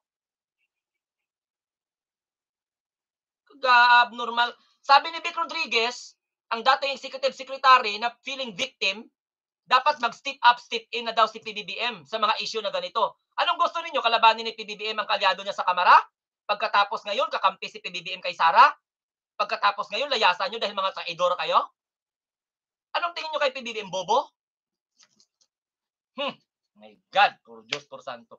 Pasalamat lang kayo, hindi ako naging advisor ng Pangulo. Kasi kung advisor ako ng Pangulo, nako, Diyos ko, paslakan ko ng bibingka yung mga bunganga ninyo dyan para matahimik kayo, para magsumuporta na lang kayo sa gobyerno. Hindi pa nga nakikialam si PBBM, diktador na, martial law na. How much more pa kaya kung sundin ni PBBM yung gusto ninyo? Nag-utos kayo sa presidente? Mag-presidente muna kayo. Step in, step out, step in, step out daw. Paano ko to narinig?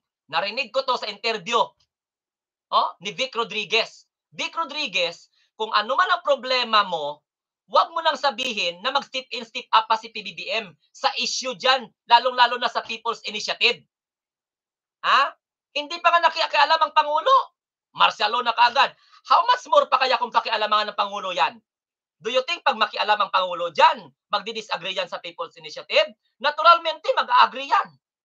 O ngayon, halimbawa, kung gusto nyo pakialaman at mag-agree si PBBM at hindi para favor sa inyo, sabihin niyo si PBBM pakialamero. Baka parang gusto ninyong i-checkmate si PBBM, hindi bobo si PBBM katulad ninyo. Kayo bobo, kayo tanga, kaya nga pinalayas kayo sa administration. Kaya wag na kayo mag-alsa baluta, magsabi sa taong bayan na may concern kayo. Hello, the moment na pinalayas kayo sa administrasyon, wala nang tiwala ang administrasyon sa inyo. Dapat nyo nang tanggapin yan. Kaya ang nangyari sa inyo ngayon, political butterfly. Kung sino-sino, saan-saan na lang kayo sumasandal. Gusto ninyo, parang katulad yan na Niyaw-yaw ni Rodrigo Roa Duterte si PBBM. Sinabing adik, sinasabing bangag, sinasabing nakadroga, nakalistahan sa droga. Pagkatapos mga abogado ng SMNI na kung saan ay tumutulong para i-reconsider ng MTRCB ang pagsuspended sa programa ni Digong na gikan sa masa para sa China diyan sa SMNI. Oh, hingi pala kayo ng tulong sa Office of the President matapos yung pagbintangan ng presidenteng adik, matapos yung pagbintangan ng presidenteng bangag ng kliyente ninyo, tapos hihingi kayo ng tulong sa Office of the President sa desisyon ng MTRCB sa pagkasuspended ng programa dahil na-violate ang constitutional rights ni Digong na kliyente ninyong lapastangan ng pangalan ng Pangulo, inakusahan ng Pangulong adik, naka-drugs, nasa listahan ng PDEA. Hello! Saan ang utak nyo?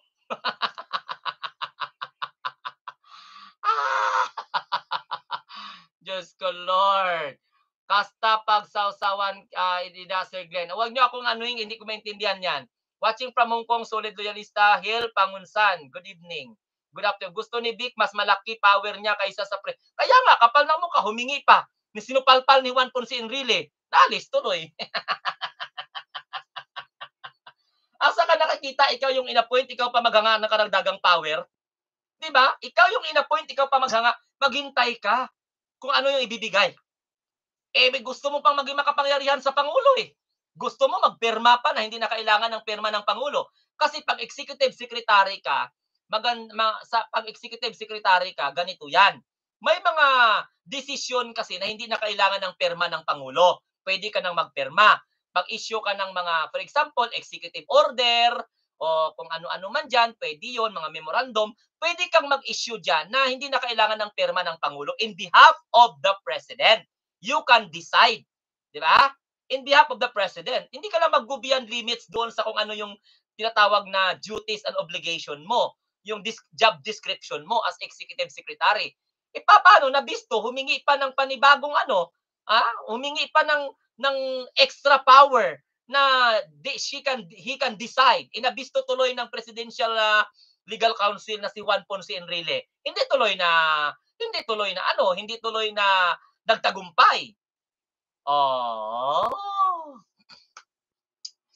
Hi, sabi ni Ellen Tamer, keep it up to your good works po. PBBM is work so hard. After pandemic, ubos ang pondo ng Philippines. So you remember PBBM is work so hard to make Filipino a better life. Unite na tayo. Kasi unang-una, mataas ang utang ng Pilipinas, nakapagbayad pa ng 1.4 something trillion. Okay? So, ang administrasyon na to nag-iisip na mabawasan. Pero hindi ibig sabihin na nagbabawas tayo, hindi tayo pwedeng mangutang kasi cycle po yan. May mga privilege po yan.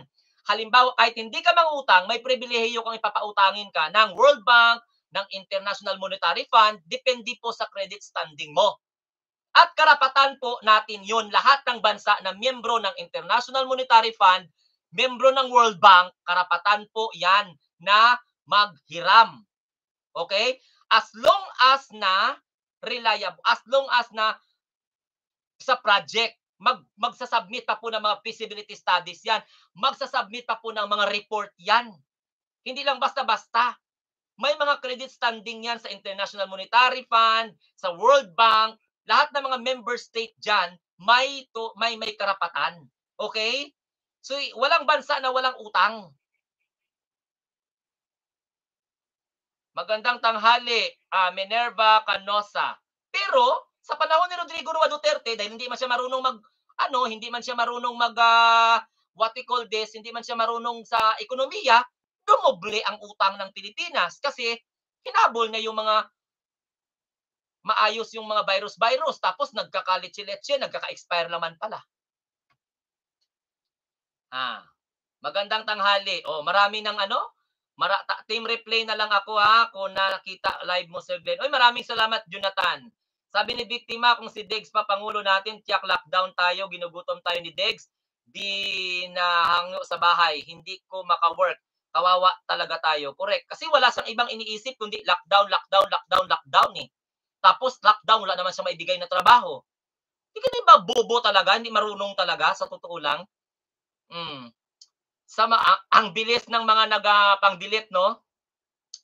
Si Larry Liar lang bayan. Naku, kanyan daw, sermonan mo daw sila, sabi ni Lynn R. Danny Reynado. Okay, maganda ang relasyon ni PBBM at saka the House of Representatives. Yan ang magandang haligi sa pamumuno ni PBBM kasama ng mga kabinete. Pero ang Vice President, campaign manager niya ang pasimuno para magkaroon ng rally, prayer rally na puno ng mura sa Davao. Mag-research nga kayo. Oh, tapos sabihin ninyo walang kinalaman si Sara doon. Talaga. Parang dumadami ang mga bobo sa panahon ni Duterte. Correct talaga. Anong parang dumarami talaga. Mabuti nga nakaano tayo naka-reflect tayo at nakaalis tayo diyan. Pero masaya naman ako kasi sa live streaming natin, marami sa mga post natin sa ating social media, marami na pong naliliwanagan na kapag patuloy nila itong suportahan ang mga Duterte, wala mapapala yung bansa natin. Katulad nito, 'di ba? Ayos-ayos ang trabaho ng pangulo, ng speaker. Pero ang mga kaalyado ni Sara magrarally, suportahan daw si Sara, sisigaw ng suporta pa kay VP Sara. Bakit? Anong problema? Ganon sila, maaga silang namumulitika. Mga double talk, 'di ba? Sinabihan kang liar na Larry kaya nakatay. Ay, wala, hindi ko nabasa eh. Rowie, hello po, Fentanyl, shout out sa inyong lahat. Sa mga hindi ko po nabasa, totoo ang mga sinasabi niya, alam mo yung mga kumukontra dito sa akin, yung nagyayaw-yaw dito sa akin, walang alam yan. Yung mga sinasabihan ako na bayaran ako, yaw-yaw lang ako ng yaw-yaw, naku, social media account ko 'to. Kung hindi niyo kaya yung mga pinagsasabi ko, itapon yung cellphone niyo, lagain niyo at saka turusin niyo, inumin niyo ang katas. 'Di ba? Tapos yung mga nagsasabing bayaran ako, di congratulations. Hay, sana nga dumating yung bayad sa akin. Bakit ba? Naku, anong babayarin niyan? Kukuripot ka ng mga subscriber ko, 400 ang nanonood, isa lang ang nagpakulay. Bayaran pa ako? Na talaga 'to, oo. Namamaos na ako dito kakasalita ko, wala nga nagpabigay ng merienda, bayaran pa ako. Ang mga supporter ng mga Marcos, mga kuripot yan. No, hindi nagbibigay yan ng mga pakulay. Pero sa mga Duterte na puro kasinungalingan ng mga vlogger, nagbabaha ang mga pakulay. Kasi sinusuportahan nila yung kasinungalingan. Di ba? Dito sa pro-government vlogger, latak lang yung mga nakukuha namin ditong financial, tapos sabihin ninyo sabihin niyo bayaran. Hindi nga makapagpapalipad yung mga subscriber ko. Imagine, almost 500, isa lang ang nagpalipad. Bayaran pa ang host. Gago, abnormal na mga mentalidad ang inyo. Wala nga nagbigay ng GCash ko, binabalandra ko nga yung GCash ko, wala nga naman nagbigay kahit na 5. Tapos ngayon sabihin nyo, bayaran pa ako. Normal. Kung bayaran ako, hindi ako mamroblema sa tuition ng anak ko. Oh, 'di ba? Mas gusto ko nga talaga na bayaran ako, paano wala namang bayad. Tapos ngayon may alam pa kayo kaysa sa akin? Saan napunta na bank account yung bayad? Sa inyo? Baka yung bayad ko napunta sa inyo. Kaya sinasabi niyong bayaran ako, ibigay niyo sa akin. 'Di ba? Anong klase? Wala, hindi niyo kaya. hindi niyo kaya ang argumento ko. Wala na kayong ibang iniisip diyan, bayaran na ako agad. Simula sa Team Reply hanggang ganito. Wala na ba kayong bayaran ba tong nire-recommend ng ibang mga pro-government vlogger ang channel ko? Bayaran ba to? Nagugulat nga ako na nire-recommend nila, no? Yung channel ko. Tapos bayaran pa ako. Patungin na talaga. Kung bayaran ako, wala akong problema sa tuition ng anak ko, nursing pa. Nursing pa tsaka high school. Sana nga totoo nga na bayaran ako para at least kahit papaano naman after ni makabili tayo ng magandang damit, makabili tayo ng kotse, makabili tayo ng ngita talaga to. Si Banat Bay ngayon, tingnan mo, nang halos magmamakaawa na, dudukutin na daw siya. Tangina, sino mapapadukot sa mga Duterte?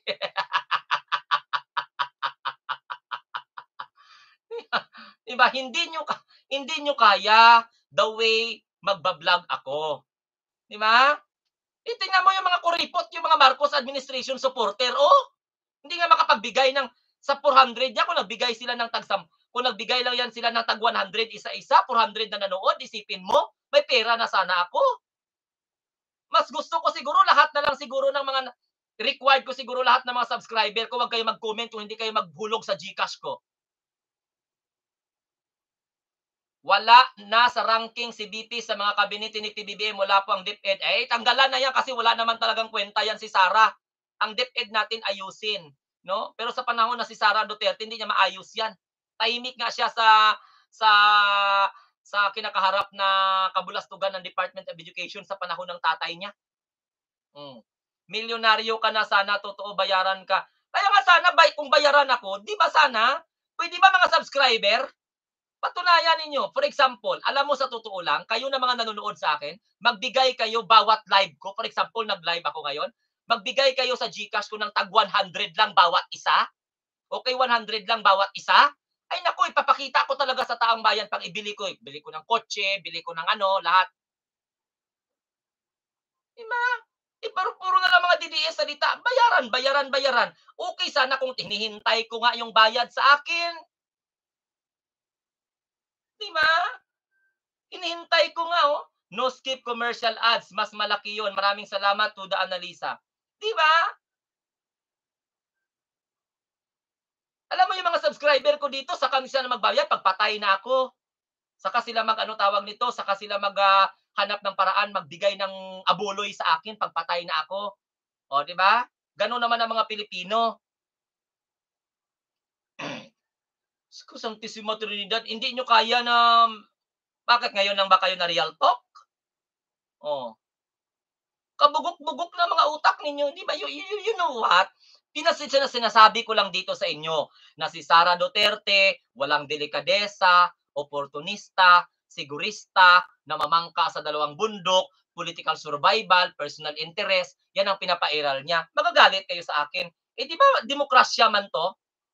Oh, pag sinabi kong si Digong nag-uulianin na, si Digong walang kwentang pang former president, pinakamaingay, o di ba? Wala na sa hulog, piki na tapang, di ba? Mang-uudyok sa taong bayan na magwilga sa gobyerno, maghikayat sa mga military. Oh, yung mga military, makumbinsin niya, yung mga dinoble niya ng sweldo, binigyan niya ng uniform noong mga panahon niya, pero hindi niya man maloko ang mga military. Kaya wala siya nakikitang suporta. Oh, mas reliable kang vlogger, Sir Glenn, dahil hindi ka nakatanggap ng bayad para magsalita ng totoo, sabi ni Patriotic. Ewan ko nga kung saan sila kumukuha ng... Hindi nyo kinikriticize ang Duterte administration na binulgar na nga yan ni Nino Barsaga na bayaran ang mga Duterte diehard supporter vlogger? Panahon ni Duterte na siya yung Pangulo? Tapos ngayon, ako ordinaryo, patawara sa... Hindi nyo nga alam ang bank account ko, tapos sabihin nyo bayaran ako. Sorry, wala akong pangbayad, ala akong trabaho, sabi ni Sir Danny Renado. Good job, idol. Thank you very much. Love and support, PBBM. Ang tapang ni Maudigs pero takot sa ICC. Correct. Alam mo, si Digong magaling mag-bluff. Diversionary tactics para hindi pag-usapan ang West Philippine Sea. Eh siya mang tumayong oposisyon. O, di ba? Yung matandang Duterte. Kiniklaim niya man na sila yung mga oposisyon. O. Sir Glenn, I admire you for your courage and sharing your logical reasoning. Galing ng rebuttal mo sa mga arguments ng kulto ni Digong. Nathan Chicago. Kaya nga hinahamon ko sila dito, ayusin nila ang kanilang komento. Oh, correct. Mga propagandist ang mga Duterte. Diba? Magagalit kayo kapag may komento kayo. Hindi nga kayo nagagalit sa kasinungalingan ni Digong. Tingnan nyo, sinampal kayo ng katotohanan. Anong sabi ni Digong 2 weeks ago? Anong sabi niya? Walang full boronic video. Utang ina ni Digong, sabihin niya, adik si PBBM? O ngayon, paano na i-reconcile yung sinasabi niya na hindi totoo yung full boronic video? Hindi totoo na nagdadrag si PBBM. Walang katotohanan yung sinasabi nila na may full boronic video. Pagkatapos ngayon, magsasalita siyang adik si PBBM, paano mo paniwalaan yung ganyang klaseng kagaguhan? Sige nga. Paano nyo ipaliwanag sa akin yan? Paano nyo ako i-rebat? Dahil sinabi ni Digong yan na hindi totoo ang full boronic video pertaining na nagdudroga ang Pangulo. Dahil yan ang pinapalabas ng mga social media influencer. Tapos ngayon, bigla-bigla sasabihin niya sa rally sa Davao na adik ang Pangulo? Tanga lang maniniwala. Sa bagay, tanga kayo, kaya naniniwala kayo kay Digong. Paano niyo ako masasabihan na mali ang ginagawa ko, ang komento ko? Katulad kay Sara Duterte na wala siyang delikadesa. Hindi lang ako nagsasabi nun. Ang nagsasabi nun, mga political expert. Ang dami ng kontrobersya ang kinakasangkutan ng pamilya Duterte, ng mga politician na ganito. Dahil nagpakatanga sila sa suporta ng mga tao sa kanila. At yung mga nagasuporta sa kanila ayaw sa mga Marcos. Kaya si Senator Amy, ginawang tanga ng mga supporter ng mga Duterte. Ito si Senator Amy, honest siya na nakikipagkaibigan kay Digong, kay Sara, kay Pulong, kay Baste. Samantala, ang mga kaalyado ng mga Duterte, sinusuka si Senator Amy dahil isang Marcos. Bobita si Senator Amy, sabi ng ating mga kababayan, na mga frustrated na mga loyalista at frustrated na mga pro-government, hindi niya naisip yun.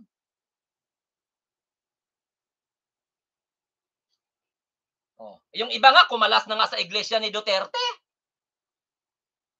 Tawag ninyo Barsaga, iglesia ni Duterte. Sabi po ni Alberto Montanes, mas lalong gumaganda ang bahay ni Sir Glenn kung bayaran siya di bahay. Nako sa inyo mga DDS, puro panin.